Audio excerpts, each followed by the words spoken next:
6 dias, o acumulado de chuva em Salvador, né, já é superior a 20% mais do que o previsto para todo o mês de maio. Mais 20% do previsto para todo o mês. Presta atenção, hoje ainda estamos no 6º dia do mês. Henrique Terra chega com a gente agora ao vivo aqui no Cidade Alerta Bahia. Com você, Henrique, boa noite.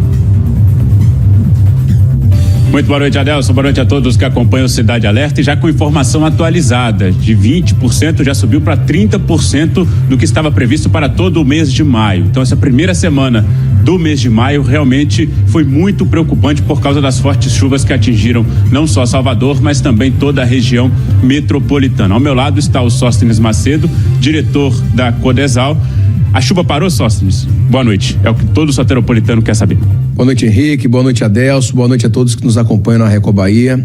Não parou. Ela deu uma trégua. A tendência é de que nós tenhamos ainda pancadas de chuvas nesse próximo período, vindo a melhorar o tempo, ter um pouco mais de estabilidade a partir da próxima sexta-feira. Nós tivemos nessa manhã, Henrique, 66 milímetros nas primeiras 6 horas da madrugada. É uma quantidade muito grande de chuva que caiu na cidade, somado ao que nós já tínhamos de passivo pelo último período. Só para você ter ideia, são 392,6 milímetros nesses primeiros 6 dias de maio aqui em Salvador, em algumas localidades. Fazendo um paralelo, a média histórica para todo o mês de maio é de 302,2 milímetros. Então já ultrapassamos aí em quase 100 milímetros o que era esperado para todo mês em alguns bairros de Salvador. E é claro, isso chama muita atenção diante de um cenário de solo encharcado, já saturado. Nós fizemos o acionamento de sirenes nesse último fim de semana, você esteve aqui conosco, acompanhou isso de perto. Essas localidades ainda estão mobilizadas, ou seja, mesmo com a melhoria do tempo agora, no final da tarde desta terça-feira, as pessoas precisam entender que o solo está encharcado e que pode acontecer escorregamento a qualquer momento. O risco do solo encharcado é justamente por causa do deslizamento de terra. As encostas, muitas delas estão protegidas aqui na capital baiana. É preciso reconhecer isso, inclusive, desde 2015, né, das maiores tragédias, a gente percebe uma cidade mais preparada, mais protegida em relação a isso. Só que houve muita queda de árvore, né? Como que contém essas quedas de árvores que a gente vê que cai sobre a fiação, cai sobre as residências? Ainda falando das contenções, da proteção das encostas, nós já temos hoje 552 áreas protegidas e contidas pela Prefeitura de Salvador, seja pela CEINFRA, pela SUCOP, as contenções, seja com a Codesal, as geomantas. Amanhã, inclusive, pela manhã, estaremos com o prefeito Bruno Reis fazendo a inauguração de mais uma contenção na região de Sussuarana. Em relação às árvores, estivemos aqui hoje durante todo o dia com o secretário de manutenção, Lázaro Gessler, que diante de um solo encharcado e de fortes ventos, nós tivemos rajadas, Henrique, de 64,8 quilômetros por hora. Claro, 63 vegetais caíram de médio e grande porte na cidade. Imediatamente as equipes da SEMAN têm dado assistência, fazendo a retirada, fazendo as podas devidas e, é claro, por sua vez, as equipes da CECIS, a Cidade Sustentável, fazendo o replantio. Somente neste ano de 2025, na Operação Chuva 2025, são 10 mil árvores plantadas pela CECIS. Ao longo dos últimos anos, 130 mil vegetais. Agora, é claro que nesse período, com fortes ventos, a tendência destas tombarem é muito grande. Certo. Agora, em relação às árvores, vamos permanecer nesse assunto porque a gente vê que há uma prevenção em relação às encostas, há uma preparação em relação às tragédias. Uma árvore que tomba, que venha a cair, ela dificilmente vai causar uma tragédia, mas causa muito transtorno.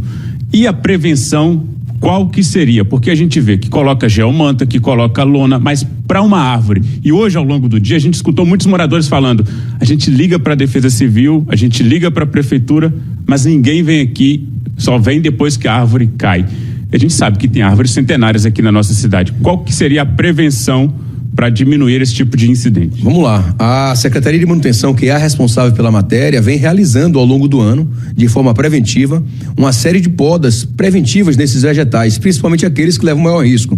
De igual modo a Coelba, porque quando ela está próxima da rede elétrica ou tocando na rede elétrica, só quem pode fazer o manuseio da poda desse vegetal, efetivamente, é a Coelba, que é uma permissionária estadual para a concessão da energia.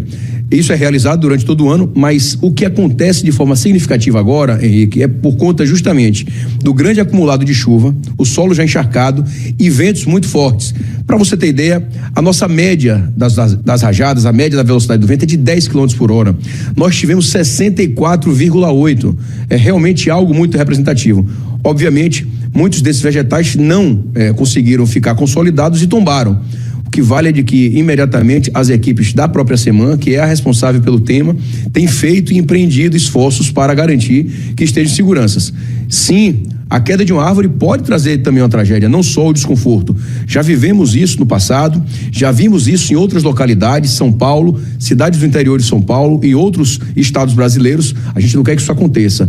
E por esse motivo, as equipes também são reforçadas nesse período de chuvas para que rapidamente as podas sejam realizadas. O morador liga para 199 ou 156 em relação às árvores. Se falar da poda de árvore, vai falar com o 156, que é o Fala Salvador, para diretamente ir às árvores. Se a árvore tiver numa condição de risco, ela vai buscar 199 para que a nossa equipe, nós contamos também na Codesal, além dos engenheiros civis, dos nossos geólogos e arquitetos que fazem as vistorias das encostas e das casas, também temos no nosso quadro engenheiros agrônomos que faz esse expediente para orientar a SEMAN da necessidade de uma ação mais emergencial. Certo, então, morador que está com dificuldade em relação às árvores, é para ligar para o 156 para fazer essa poda. Então a ouvidoria da prefeitura, que é chamado de Fala Salvador. Tem esse risco de deslizamento, desabamento, ligue para Defesa Civil, caso, por exemplo, a árvore esteja ali em uma condição de barranco ou de uma encosta.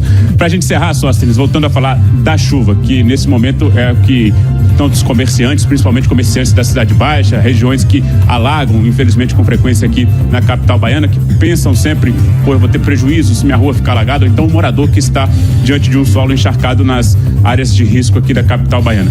A gente observa que no Barro Duro, que é a região ali do limite com Simões Filho, né? A própria Ceasa que fala que é Simões Filho, ainda é Salvador. Então, essa região que fica ali no limite da região metropolitana, Lauro de Freitas e também Simões Filho, choveu bastante. O que os moradores devem fazer lá? Porque não é uma área monitorada com sirenes. Qual que é a preocupação e esses moradores devem se preocupar nesse momento? As áreas monitoradas com sirenes, com sistema de alerta e alarme, são aquelas cujo risco geológico é mais elevado. Então nós vamos ter aqui, tanto no Alto da Terezinha, que foi a primeira que nós acionamos no último fim de semana, na comunidade Mamed, também em Cajazeira, Sete e Irmanduce. Temos algumas outras em 7 de Abril, em Castelo Branco, e essas localidades são aquelas categorizadas com maior risco geológico, por isso elas contam com o sistema de alerta e alarme. Agora, é claro que não somente estas, mas todas aquelas que nós fazemos a monitoria por meio da nossa coordenação de mapeamento de área de riscos, são 20 quilômetros quadrados de áreas mapeadas pelos técnicos da Codesal. Todos são sabedores. Nós capacitamos os moradores por meio dos núcleos comunitários de proteção e defesa civil. Eles sabem do risco e sabem que, encontrando qualquer cenário diferente do original, devem evadir rapidamente, discar 199 e aguardar a chegada de um técnico da Codesal. Ali atrás da Ceasa, inclusive, já teve um deslizamento. Eu não vou me recordar o ano, talvez há 2 anos atrás. Você se lembra quando foi? Não, ali tem uma localidade que chama Ceasa, que tem alguns prédios. Em verdade, nós temos ali cortes nos taludes que foram feitos para a implementação de programas habitacionais que, infelizmente, algumas movimentações foram feitas para a instalação de barracos naquela localidade. Tá certo, obrigado. Obrigado, Sóstenes Macedo, diretor da Defesa Civil, que daqui a 2 dias faz aniversário. Segundo ele, não vai ter chuva para atrapalhar as comemorações desse data festiva. Adelson Carvalho, é com você. Valeu, aí Sóstenes, um abraço para você, ligado sempre também aqui no Cidade Alerta Bahia, trazendo dicas importantes fora também da pasta dele, né? Olha essa aqui é boa, essa rapidinha aqui.